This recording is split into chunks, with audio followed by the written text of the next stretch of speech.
4 వచనాలను మూలవాక్యంగా చదువుకుందాం. దేవా, నన్ను పరిశోధించి నా హృదయమును తెలుసుకున్నాము.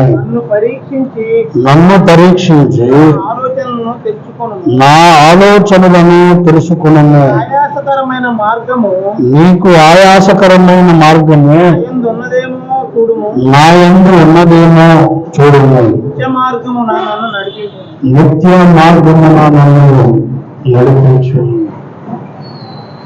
దేవుడి మాటలలో దేవునికి ఆశీర్వదించుగా ప్రార్థన చేసుకుందాం. హల్లెలూయా, హల్లెలూయా, హల్లెలూయా. ప్రార్థన చేసుకుందాం.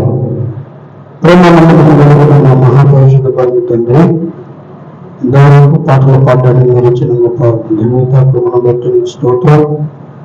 నీ వాక్యం బయలువడినందు నాయన నాతోనూ మాట్లాడి యోగ్యముగా నీ బలలో పారిభాగస్తులమైన కృప దయచేయమని, దేవునిచే సహాయం చేయమని, నీ నామం మైలు తెచ్చుకుని కృప చూపించమని సహాయం చేయమని, మీరు విశ్లేషంలో మహిమగంత ప్రభావాలు పొందుకున్నామని, నీ కృపను మా అందరితో కుంభరకు చేసి పరిశుద్ధపరచి దీవించి ఆశీర్వదించమని.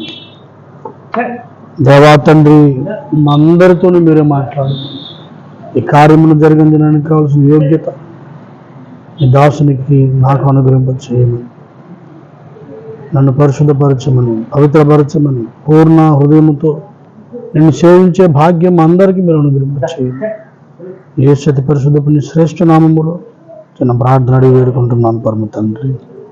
ఆమేన్. హల్లెలూయా. ప్రభువునందు ప్రియులారా,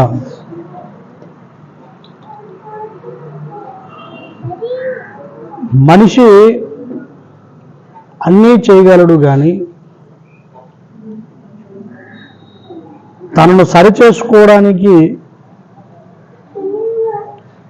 పూనుకోలేడు. అన్నిటినీ సరిచేయడానికి పూనుకుంటాడు, అన్నిటినీ సరిచేస్తాడు,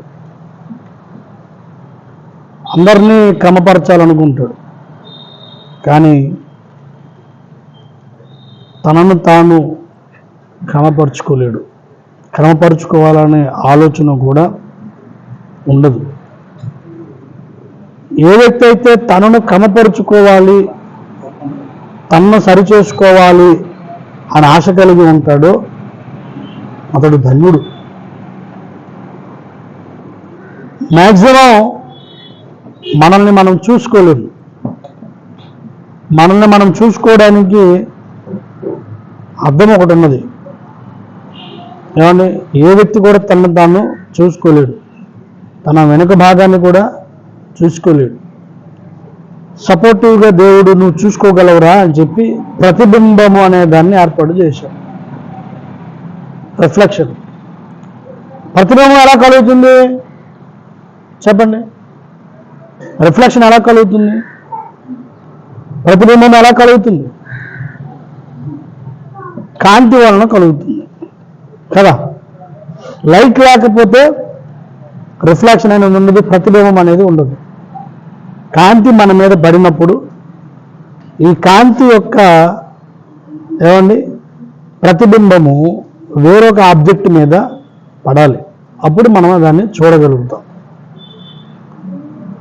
కాంతి లేకపోతే ప్రతిబింబం కూడా ఏర్పడదు. లైట్ లేకపోతే ప్రతిబింబము ఏర్పడదు.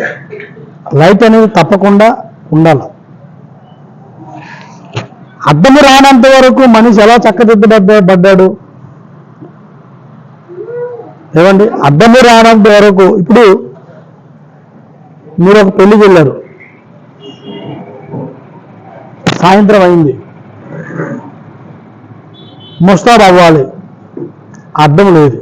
ఏం చేస్తారు అప్పుడు? ఒకరినొకరు చెప్పుకుంటారు, ఇలా దువ్వుకో, ఇలా రాసుకో, అలా రాసుకో కదా.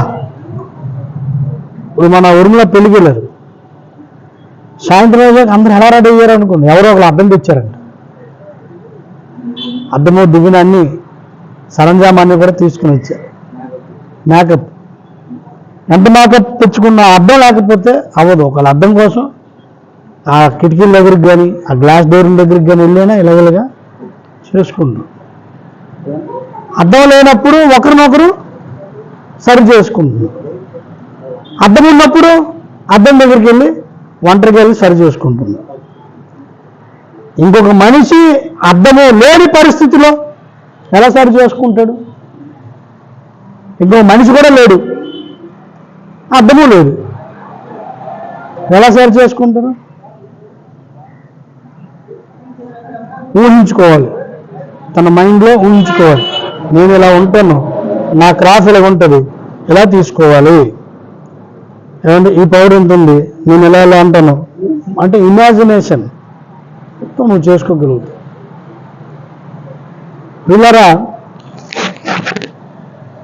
ఇది భౌతికమైనటువంటి ముస్తాబ్.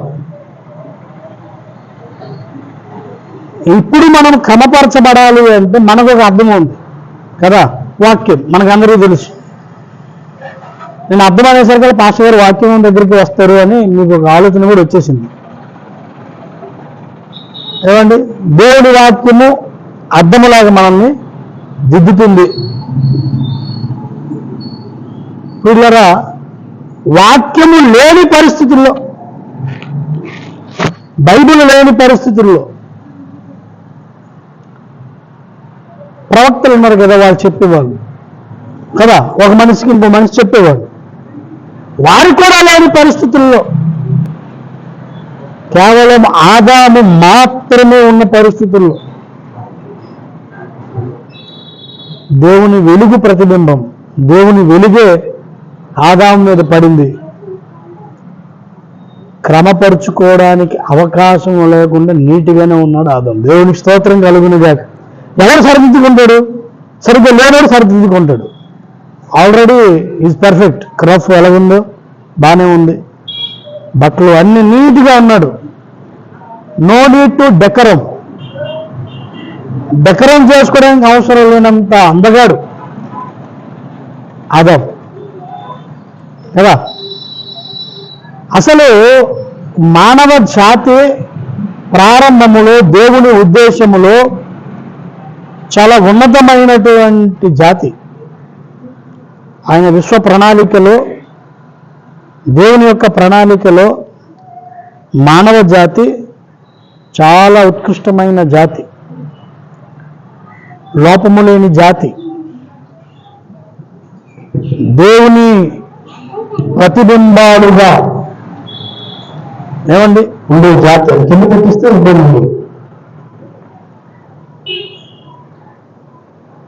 దేవుని ప్రతిబింబాలుగా ఏర్పడిన మనము చాలా అందగలము, అందగత్తులు. పురుషుడు చాలా అందగాడు, ఆదాము చాలా అందగాడు. స్త్రీని కన్నదెవరు? స్త్రీని కన్నదెవరండి? ఆదాం. హలో, స్త్రీని కన్నదెవరు? ఆదాం కదా. మీకు తెలుసు కదా మాట. పురుషుల్ని దేవుడు సృజిస్తే స్త్రీని ఆదాము కన్నాడు. ఏ లోపము లేని మానవుడు, అన్ని రకాలుగా జవసత్వాలు కలిగిన వాడు. మనకున్న అవయవాలు, జ్ఞానేంద్రియాలు కానీ కర్మేంద్రియాలు కానీ చాలా గ్రేటెస్ట్ ఆర్గాన్స్ అన్నమాట. చాలా గొప్ప అవయవాలు, ఉన్నతమైన అవయవాలు దేవుడు మనకు ఇచ్చింది. రాను రాను రాను రాను పాపం చేసిన తర్వాత మానవుడు వాటి శక్తిని కోల్పోయాడు. గుండె శక్తిని, నడుము శక్తిని, కాలేయపు శక్తిని, జీర్ణ వ్యవస్థ శక్తిని అన్నింటినీ దినదినం కోల్పోయాడు. రోగము, జబ్బు అంటే తెలియని మానవుడు, మొట్టమొదటి మానవుడు. జబ్బుతో ఎవరూ చనిపోలేదు ప్రారంభంలో. తర్వాత రోగం అనేది ఎంటర్ అయింది. పాపం ఎంటర్ అయిన తర్వాత పాపం పిల్లలు కానీ జబ్బులు, రోగాలు, మానవునికి అవయవ వ్యవస్థకున్న శక్తి రాను రాను క్షీణించిపోయింది. దేవుడు అన్నీ మనకు బాగా పెట్టాడు. ఎందుకు క్షీణించింది? నువ్వు తిమిదినమున విషయముగా చచ్చడి అన్నాడు. ఈ అవయవాల శక్తి రాను రాను క్షీణిస్తేనే నువ్వు చేస్తావు, నువ్వు చనిపోవాలి. పాపము వలన వచ్చి జీవితం మరణం అన్నాడు. పాపము చేసిన ప్రతివాడు చనిపోవాలంటే శక్తివంతమైన అవయవాలు అంటే సాగు. దినదినము అవయవ వ్యవస్థలో ఉన్న శక్తి జలసత్వాలు క్షీణించిపోవాలి. అప్పుడు మరణం అనేది సంభవిస్తుంది. అయితే మరి కాస్త మానవుడు పాపం చేసి ఆల్రెడీ క్షీణిస్తుంది శక్తి, ఇంకా క్షీణించిపోవడానికి భయంకరమైనటువంటి ఆహార అలవాట్లు, నిశా పదార్థాలు సేవించడం, ఇవన్నీ చేసుకుని తనకు తాను నాశనములు తెచ్చుకుంటున్నాడు. ఈ విషయం కనబడదు మనిషికి. తనకు తాను తెచ్చుకున్న నాశనములో నా వలన నాకు నేనుగా తెచ్చుకున్నాను ఈ సమస్యను చూడకుండా ఆ సమస్యను పక్కనే పెట్టేసి దానికి ప్రత్యామ్నాయ పద్ధతులు వెలుగుతున్నాడు మానవుడు. అయ్యో నేను తప్పు చేశాను, ఈ తప్పు వలన నాకు ఇది జరిగింది. ఏమండి, ఎప్పుడు మాంసం తిన్నారనుకోండి, మసాలాలు తిన్నారనుకోండి, తొందరగానే షుగర్ వస్తుంది. ఎప్పుడు మాంసం, మసాలా, ఏమండి మేహ వస్తువులు అంటే క్రొవ్వు పదార్థాలు. వాటిని ఎక్కువగా ఎవరైతే సేవిస్తే తొందరగా షుగర్ వస్తుంది. కంటిన్యూగా ఒక్కరోజు ఏదో అంటారు కదా, ముక్కలు ముద్ద దిగదు, నీసు లేకపోతే నాకు అవదు అంటారు చూసారా, అలాంటి వారికి తొందరగా షుగర్ వస్తుంది. ఇప్పుడు ఏం చేయాలి? షుగర్ మందులు వాడుకో. ఇది మనం నేర్చుకున్న పాఠాలు నేర్పిస్తున్నాం. కానీ నాకు తినడం వల్ల వచ్చింది కనుక దీన్ని నేను అవాయిడ్ చేస్తాను, దీన్ని అవాయిడ్ చేస్తాను, వదులుకుంటాను, తర్వాత మందులు వాడుకుని సరి చేసుకుంటానని ఆలోచన మనిషికి వచ్చినప్పుడు మనిషి ఆరోగ్యవంతుడు అవుతాడు. నాకు దేని వల్ల సమస్య వచ్చిందో దాన్ని నేను వదులుకుంటాను ఫస్ట్. ఈ పక్క మందులు వాడేస్తున్నా, ఈ పక్క ఈ తప్పును చేసేస్తున్నాను. అప్పుడు సెట్ అవుతా? నీకు ఎప్పుడు కూడా సెట్ కాదు. మనము చేస్తున్న తప్పును మనం చూడగలగాలి. మనకు ఎక్కడ లోపం జరిగిందో ఆ లోపాన్ని చూడగలగాలి. లోపం చూడకపోతే నువ్వు కనపరుచుకున్న వ్యర్థం. ఏమండి, లోపం చూడకపోతే నువ్వు సరి చేసుకోవడం కష్టం. స్నానం చేసుకోవు, కొత్త బట్టలు వేసేస్తావు. నేను కొత్తలో వేసానండి కానీ కంపలం వస్తుంది, నువ్వు స్నానం చేయి. నువ్వు స్నానం చేసిన తర్వాత కొత్త బట్టలు వేసుకోవాలి. కడుక్కోవడం అనేది జరగలేదు, కొత్త బట్టలు వేసుకుంటే ఏ లాభం? అదే ఈనాడు మానవ జాతి పరిస్థితి అలా. సమస్యను చూడాలి, పరిష్కారం కూడా ఎక్కడే ఉంటుంది. సమస్య దగ్గరే పరిష్కారం. సమస్యను చూడం, పరిష్కారం అయ్యో అలా మీరందరూ నమ్మవలసిన నిజం ఏంటో తెలుసా? నమ్మవలసిన నిజం నేను విలువ పెట్టి కొనబడ్డాం. దేవుని స్తోత్రం కలిగిన వాడు, దేవుని స్వహస్తాలతో తయారు చేయబడిన మానవ జాతి మనకు మనకంత దేవుడు ఏమైంది సమస్య అలాంటి అనారోగ్యం అనేది రాదు, మనం తెచ్చుకున్న దాన్ని బట్టి మనకి భోజనం ఇస్తాం. కానీ దేవుని కుమారుని దేవుని కుమార్తెను అటెందుకు జరిగింది, ఎక్కడ ఏదో జరిగింది, ఉభయవ్యాపం జరిగింది.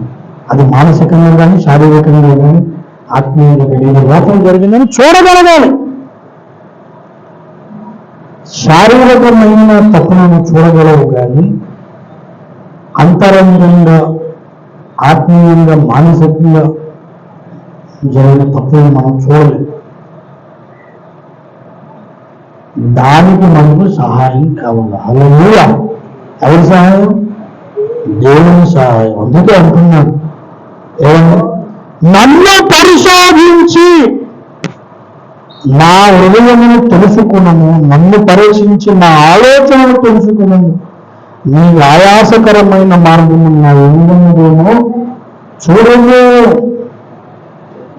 నేను చూస్తుంటే సరిగ్గా నాకు కనబడదు, నేను పర్ఫెక్ట్ కూడా అనిపిస్తుంది, నేను పర్ఫెక్ట్ గానే అనిపిస్తుంది. కొన్నిసార్లు అద్దాలు మోసం చేస్తాను. లావుగా నేను సన్నం చూపిస్తే సన్నగా ఉన్న లావుగా చూపిస్తాను కదా. అర్థం బయట చూస్తే బాగోలేదు కానీ ఫోటోలో చూస్తే బాగున్నాక అదే అంటారు. ఫోటోలో చూస్తే బాగోలేదు కానీ బయట బాగున్నాక అంటే ఫోటో అబద్ధం చెప్పింది. కెమెరా మాయ కదా. అందులో ఇప్పుడు రకరకాల అదే ఫోటో తీసినట్టు మూతి మీద ముట్టు ఉండదు కానీ మూతం తెల్లగా ఉంటుంది. అదే ఫోటో షాట్ ఏదో ఉంటుంది. జుట్టు మీద ఎక్కువ జుట్టు చేత ఉంటుంది. నల్లగా ఉన్న తెల్లగా కనబడుతుంది, తెల్లగా ఉన్న ఎర్రగా కనబడుతుంది. రకరకాల పిక్ ఆర్ట్స్ అని రకరకాల యాప్స్ వచ్చాయి. స్నాప్చాట్ నేను చెప్పాను కదా, మూతి మీద లిఫ్ట్ లేకపోయినా లిఫ్ట్ ఉన్నట్టు ఎర్రగా చూపించేస్తాను. అది అబద్ధం చూపిస్తాయి. ఏమండి, వాడు మామూలుగా ఉన్న అందగాడుగానే అందగట్టుకొని చూపించేస్తాయి, మనల్ని మోసం చేస్తాయి. అలాగా కొన్నిసార్లు నువ్వు ఎంత ప్రయత్నం చేస్తున్నా నీ అంతరంగంలో జరిగిన దోషం నీకు కనబడదు. దానికి కనబడదు. నేను కరెక్ట్గా చేశాను అనుకున్నాను. అప్పుడు ప్రవక్త వచ్చాడు. ఏ ప్రవక్త వచ్చి చెప్పాడు, బాబు నువ్వు చేసిన తప్పుడు అన్నాను. దేవుడు పరిశోధించాలన్న కోరిక మీద ఉండాలి. మొట్టమొదటిసారిగా మన లోపాలను మనము చూడగలగాలి, చూడాలి, తెలుసుకోవాలి. చాలా మంది తెలియదండి. అసలు మన సమస్య ఏంటనేది చూడాలి ఫస్ట్.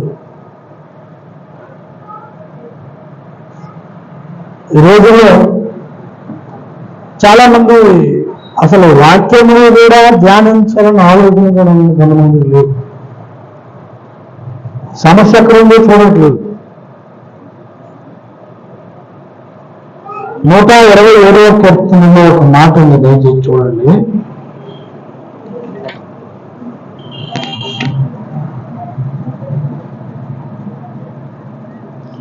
నూట 3-4 వచ్చిన చదవండి.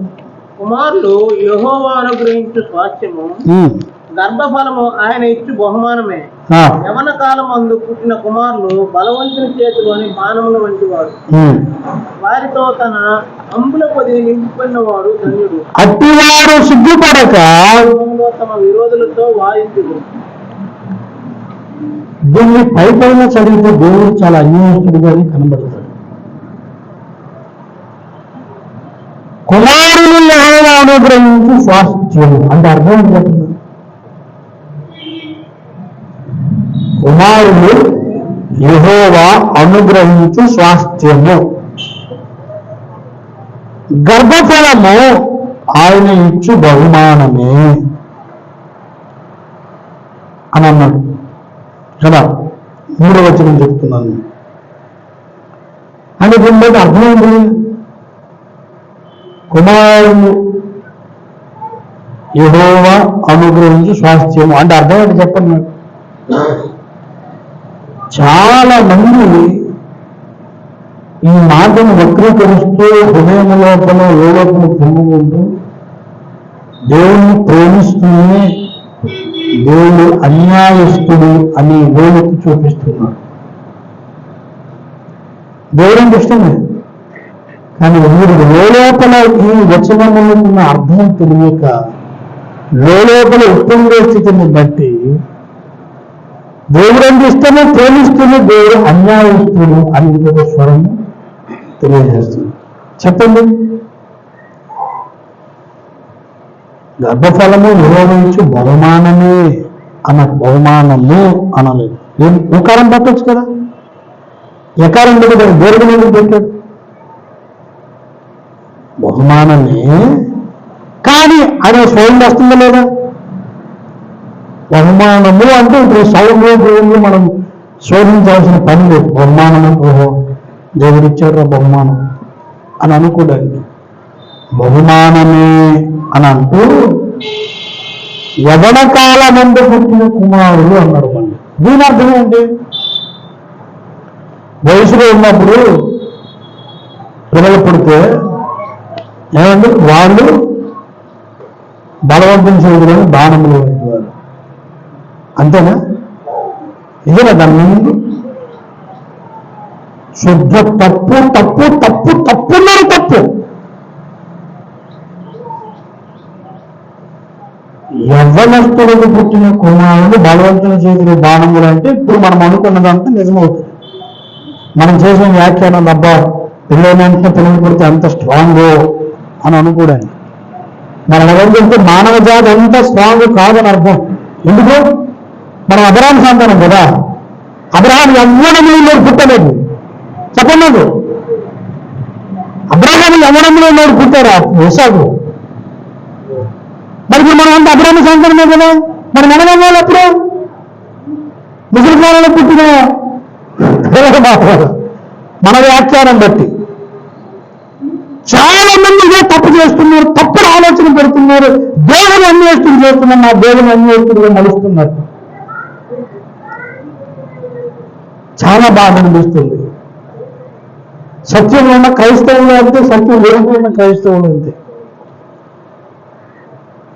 మనకు నచ్చిన దాన్ని పెట్టుకుని లోపల ఉప్పుకుంటూ బయటకు మాత్రం దేవుడు అన్వేషిస్తున్నానే పలకట్లేదు, కానీ లోపల పలుకుతూ బయటకు దేవుడిని ప్రేమిస్తున్నాం అన్నట్లుగానే వ్యవహరిస్తున్నది క్రైస్తవ సమాజం. యవ్వన కాలం నుండి పుట్టిన కుమారుడు అంటే ఏమండి? పక్కాగా రక్షణ పొందిన యవ్వనస్తుడు. హల్లెలూయా. యవ్వనస్తుల మనస్సు కలిగిన ముసలివారు. హల్లెలూయా. వారు బలవంతుల చేతిలోని వారిని దేవుడు వాడుకుంటాడు. దేవుని పనిని వాడబడుతున్నటువంటి, వాడబడాలన్న కోరిక కలిగినటువంటి ఏ వయస్కు వాడైనా రక్షణ పొందిన వాడు బలవంతుని చేతిలోని బాణాలు వంటి వాడు. అంతేగాని పిల్లలు పుట్టిస్తే వాడు దేవుని చేతిలో బాణం రాదు.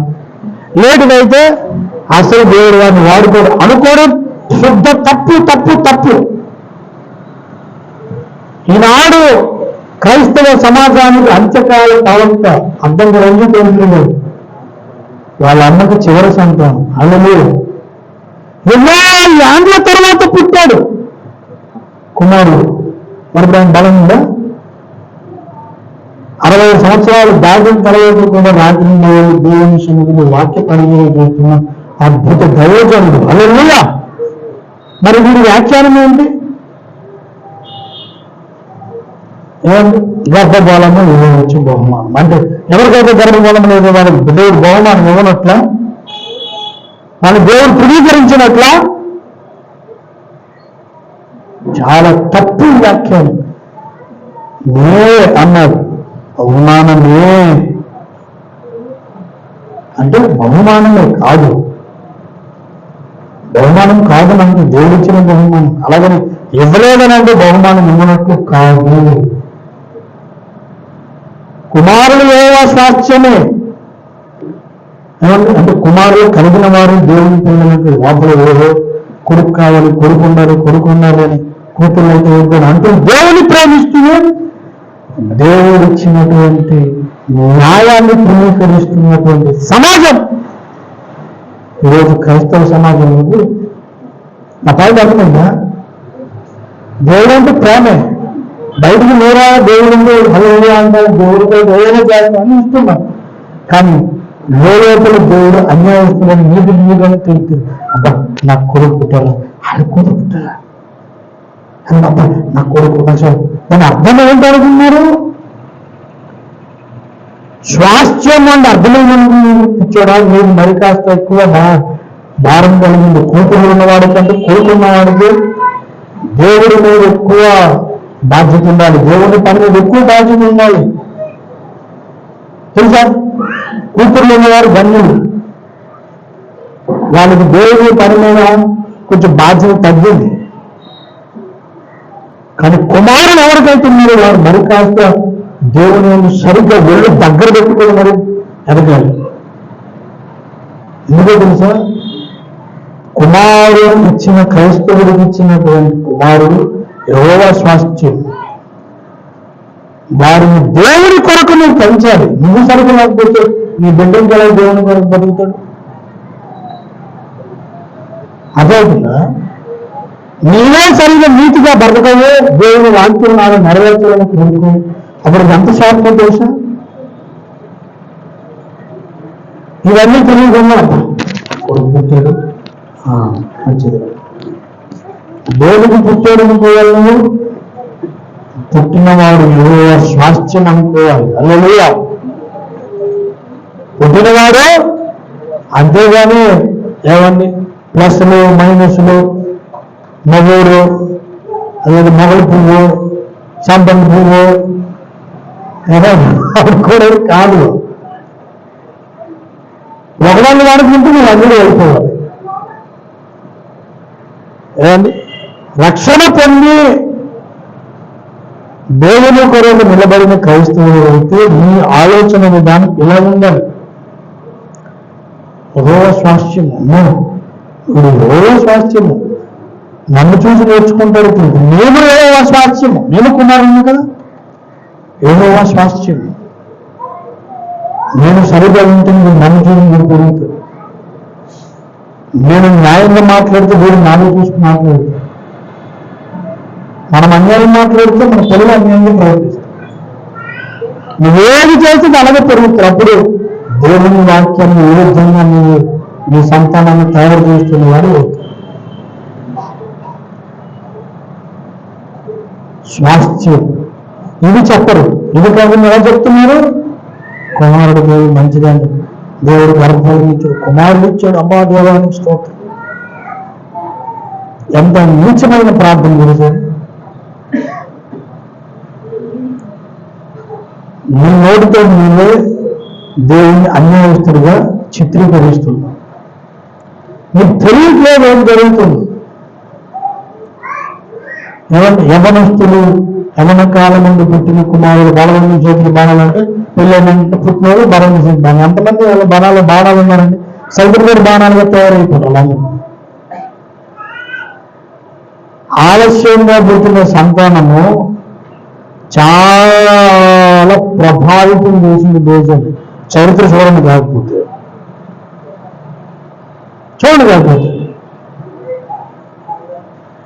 They are strong in mind and physique. మానసికంగాను శారీరకంగా చాలా బలవంతం. మొట్టమొదటి చేసిన మానవుడు, అసలు తర్వాత మానవ కన్య అవ్వ ఎన్ని సంవత్సరాలు పుట్టింది? ఎంత మనిషి పుట్టినందుకు వెనుక తీసేసేలే, చాలా ఏళ్ళు. ఆ తర్వాత వీళ్ళిద్దరు ఆది దంపతుల కలయికతో పుట్టిన మానవులు వెంటనే పుట్ట అక్కడ కొన్ని వందల సంవత్సరాలు జ్ఞాపమైంది. అసలు మానవ చరిత్రలోనే చాలా గ్యాప్ తీసుకున్నాడు దేవుడు. కానీ మనం ఎలా ఫీల్ అవుతున్నాం? చెప్పేవాళ్ళు అలాగా పాస్టర్లు కూడా యవన కాలమందు ఎందుకోగా నీ కుమారుడికి ఇదిగో యవన కాలమందు అంత గర్భం ఇచ్చాడు. అయ్యా బాణము, నీ బాణము నువ్వు ఏం ప్రార్థన చేస్తున్నారని తెలియకుండానే నోటితో దేవుని ప్రేమిస్తూనే అప్పుడు మిగిలిన వాళ్ళు ఎలా ఫీల్ అవుతారండి? ఆలస్యంగా గర్భఫలం ఉన్నవాళ్ళు, గర్భం అది దేవుడు నాకు ఎందుకు ఇవ్వట్లేదు, దేవుడు అన్యాయస్తుడు అనే భావన వాళ్ళు కలుగుతుందా లేదా చెప్పండి. ఇది కుమారులు స్వాస్థ్యం అని ఎవరున్నాడు? కుమార్తెలు కలిగిన వాళ్ళకి ఎలా ఫీల్ అవుతాడు? అదే దేవుడు నాకు అన్యాయం అనుకుంటున్నా లేదా? అంటే నీవు కానీ దేవుణ్ణి అన్యాయస్తుడు అని చిత్రీకరిస్తున్నావు. దేవుణ్ణి అనుభవిస్తూ దేవుని రక్షణ పొందుతూ నువ్వు చేస్తున్నటువంటి పనికి మాలిన ప్రార్థన నీకు తెలియట్లేదు. కొన్నిసార్లు మనకు తెలియకుండానే దైవవిరుద్ధమైన ప్రార్థన మనం చేస్తూ ఉంటాం. అసలు ఆశీర్వాదం అంటే తెలుసండి. ధన్యుడవాడు జగమునందున ఎవని భాగ్యము గొప్పది, ఎవని అధము తీవ్ర పాట దయచేసి యాత్రికుడి పరధ్వనులు పాఠ పుస్తకంలో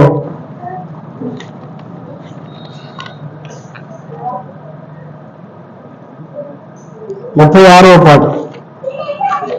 ధన్యుడవడి జగమునందున ఎవని భాగ్యము గొప్పది, ఎవని అధము క్షమాపణను అతని భాగ్యము గొప్పది, అతని భాగ్యము గొప్పది.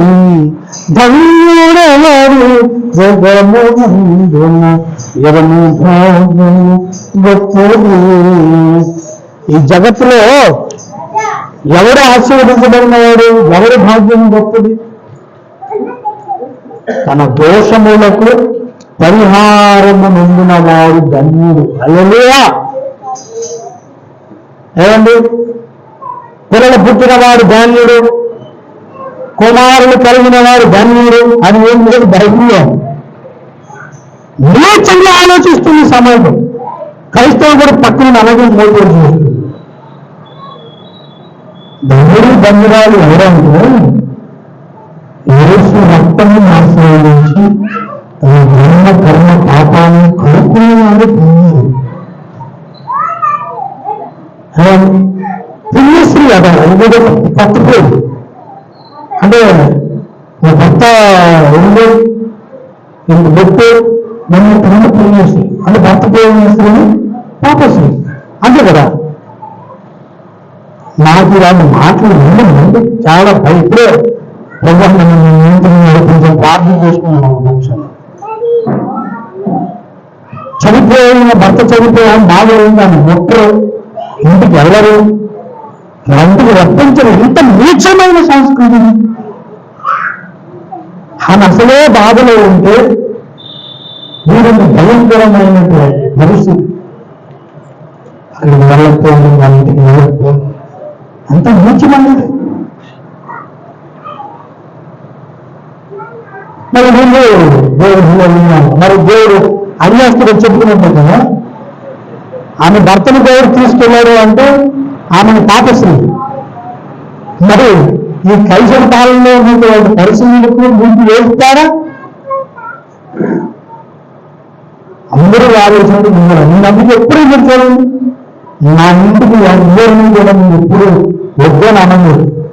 నేను పాత్రగానే కాదు, విశ్వాసగా ఉన్నప్పుడు కూడా అలా రెండు రాను లోపల కూర్చో, వాళ్ళు పాపం సంతోషిస్తారు. రావాలని ఇద్దారు తోడారా నువ్వు చనిపోయారు, నీళ్ళు పట్టుకోండి.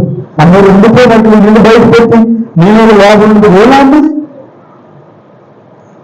క్రైస్తవులు మీరు చాలా పాపం చేస్తున్నారు. అలా చేసిన వాళ్ళు చాలా పాపం. మీరు బుర్రలు బండ చేసి గుర్తుకోండి పాపం పోవాలి. తప్పులేదు, అంత తప్పు చేశారు తెలుసా మీరు? చాలా పాపం అది. నోరారా యేసుని చూపిస్తూనే లోపల దేవుడు అన్యాయస్తులను నేను చిత్రీకరించు. చనిపోతేమో ఏమన్నా భగవద్గీతాలు వెళ్ళకూడదు.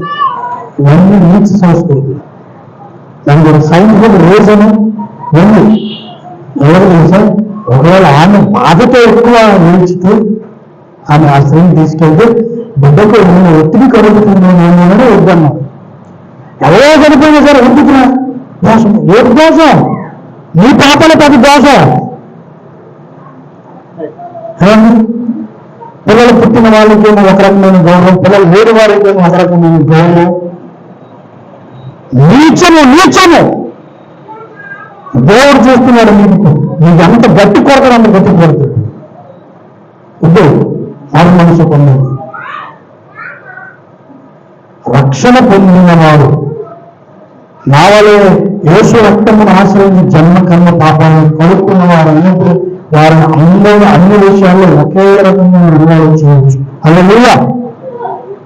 అంతేగాని లేఖనం అర్థం కాక తప్పుడు వ్యాఖ్యానాలు చేసుకుని భయంకరమైన ఆలోచనలతో నీరు నడుస్తున్నా, నీతో పాటు నీ సంతానాన్ని కూడా అలాగే తయారు చేస్తున్నా. నువ్వు అలాగంటే మానవులుగా ఉంటారు. మీరు విశాల హృదయం నీకుంటే నీ పిల్లలకు కూడా విశాల హృదయం వస్తుంది. హల్లెలూయా. నీకు సంబంధించిన హృదయం అయితే నీ పిల్లలకు కూడా సంబంధించలేదు. మన వ్యక్తి పరిస్థితులు అలా ఉండడానికి ఏం లేదు. ఎందుకంటే మనం పరిపూర్ణుని యొక్క కుమారులను కుమార్తెలు. హల్లెలూయా.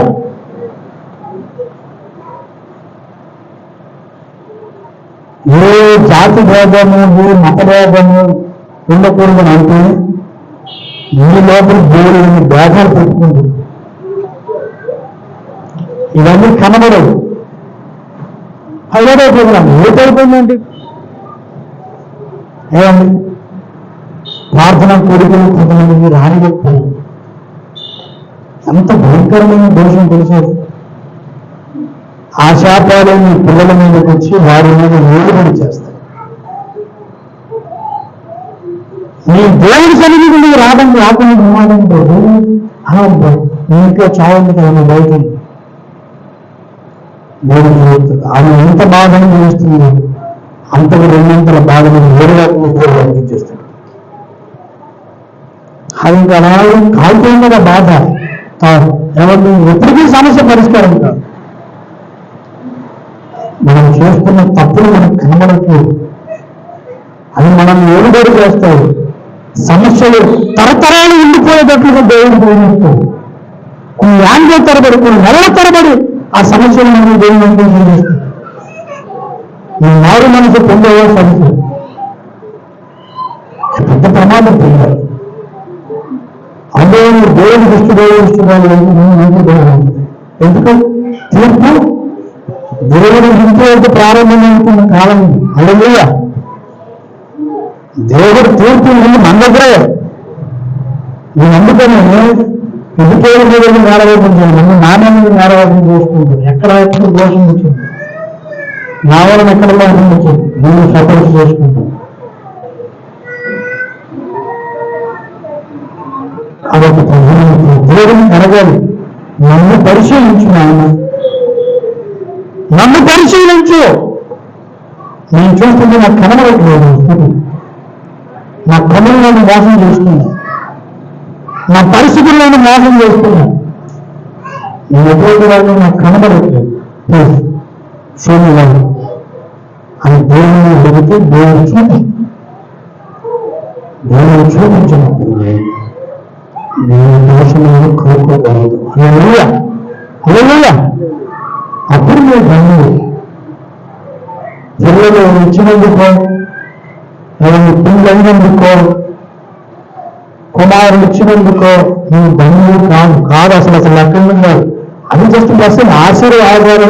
అదొక ఆశీర్వాదం. అనేక రకాల ఆశీర్వాదాలు అదొక రకం. అదేదో పెద్ద అల్టిమేట్ అనుకోకండి. చాలు, ఇక అయిపోయింది. ఏమండి, చాలా మంది చాలు జీవితం, ఏ జీవితం అయిపోయింది.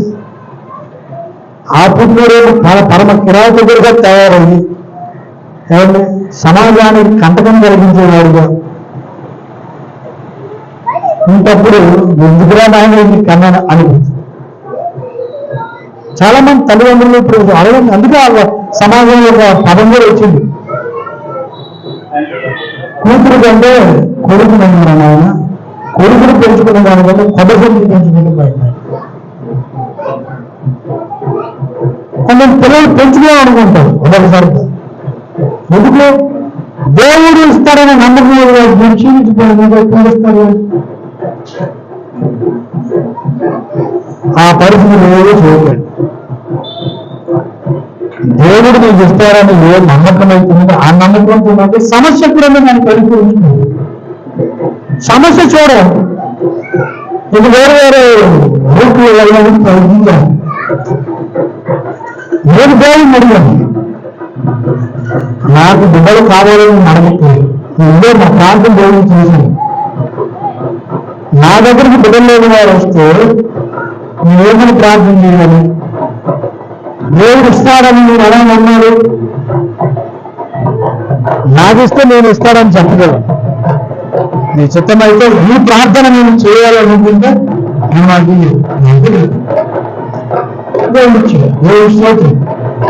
మన ప్రార్థన కూడా చాలా క్యాలిక్యులేటెడ్ ఉన్నది. ఇంతకుముందు చెప్పాను నాకు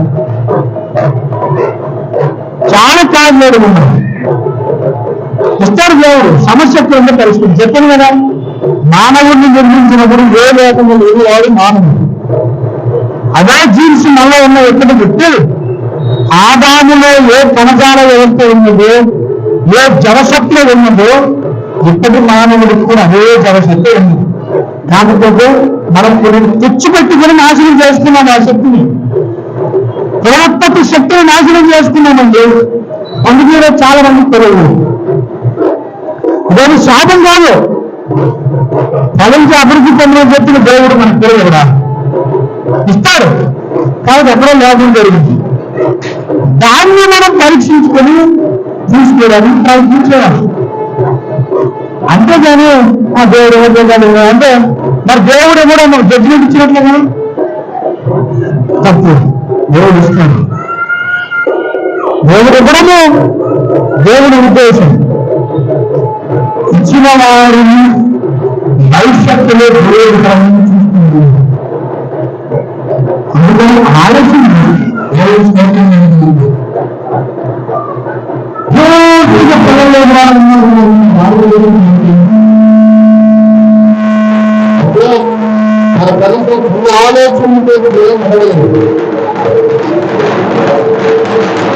కనీసం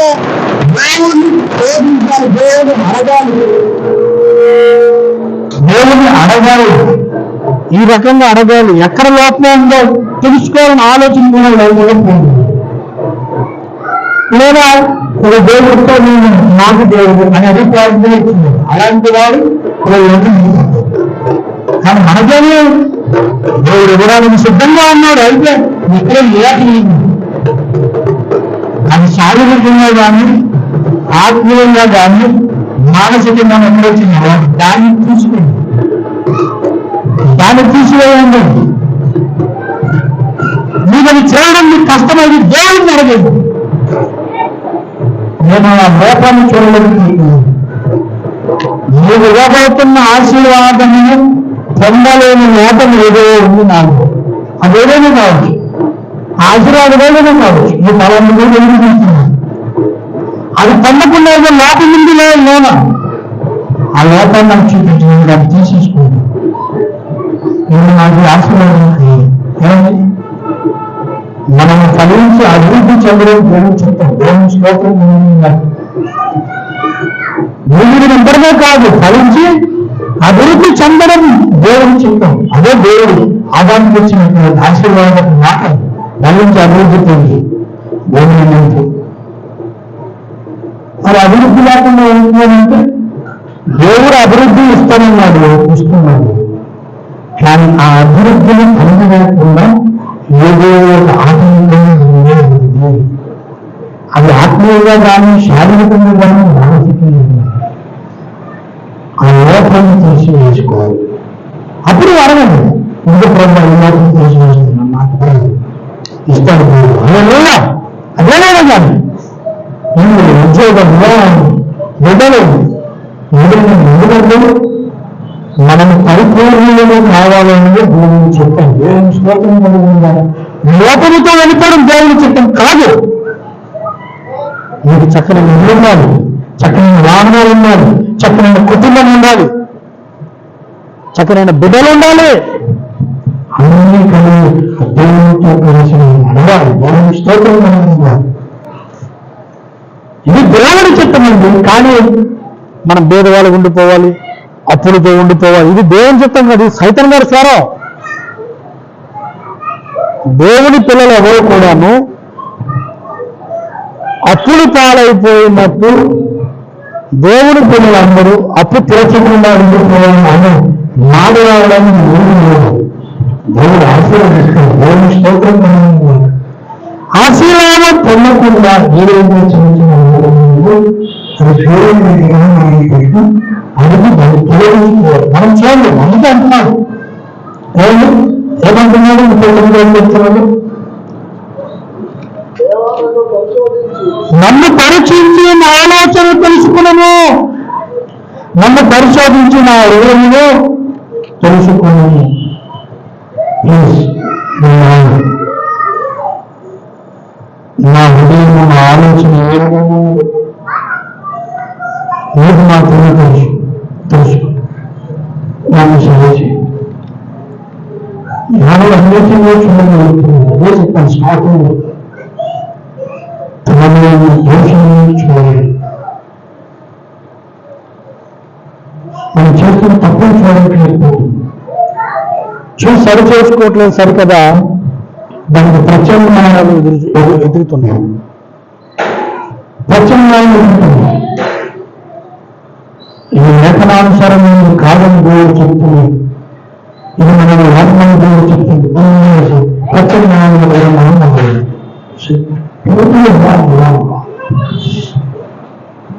కాబట్టి మన దేశంలో చూద్దాం. దేవుని లేఖన కాంతిలో మన లేఖనాన్ని మనం చూసుకుందాం. చూడండి, నిలిచిన నేను నాకు కనపడుతుంది, ఒప్పుకోలేక వచ్చేది.